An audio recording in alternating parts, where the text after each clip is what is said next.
Friends, ఈరోజు చేపల కూర ఎలా చేసుకోవాలో మనం చేసుకునే విధానం చూద్దాం. ఆల్రెడీ దాంట్లో నూనె ఉంది కాబట్టి మనం వేసాం కొంచెం. సో దీంట్లో మనం సరిపడా ఆయిల్ పోసుకోవాలి. ఎక్కువ కాదు, తక్కువ కాదు. చూడండి ఒకసారి ఎంత పోసాను. సో మీకు ఒక లెక్క వస్తుంది కదా, చాలా ఈజీగా ఉంటుంది. మీరు కూడా చూస్తారు కదా.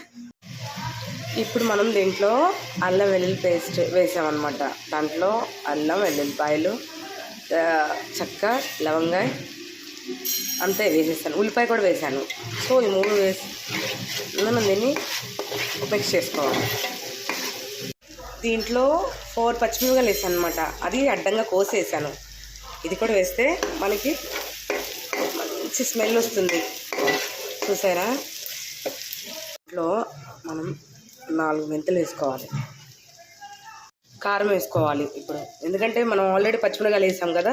సో ఈ చేపలు కలిపిన ముక్కల్లో కూడా మనం కారం వేసాము. సో మనం దాని తగ్గట్టు వేసుకోవాలి కారం. చూసారా ఎలా ఉంది? కారం ఎక్కువ పడుతుందండి, చేపల కూర కదా. తీసుకొని దాన్ని పులుసు పోసేసేయాలి మగ్గిన తర్వాత. ఆ తర్వాత మనం ఈ చేపల ముక్కలు వేసుకోవాలి.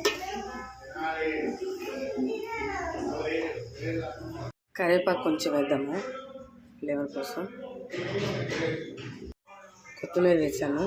చూడండి, కొత్తిమీర వేసిన తర్వాత ఫ్లేవర్ చూస్తే ఎలా వస్తుందో. నేను చెప్పినట్టు ఫాలో అవ్వండి. ఖచ్చితంగా మీకు ఫిష్ ఫ్రై ఎంత ఈజీ రెసిపీయో, కానీ రూమ్లో ఉండే బ్యాచిలర్స్ కూడా ఇది ఉపయోగపడుతుంది. మీరేమో టెన్షన్ పడాల్సిన పని లేదు, చాలా ఈజీ. అండ్ చూడండి మీరు కూడా. అయిపోయింది. ఎలా ఉంది ఫ్రెండ్స్? బాగుంది కదా? చాలా చాలా బాగుంది. ఫైనల్ లుక్ కట్టేస్తున్నాను ఫ్రెండ్స్. Thank you.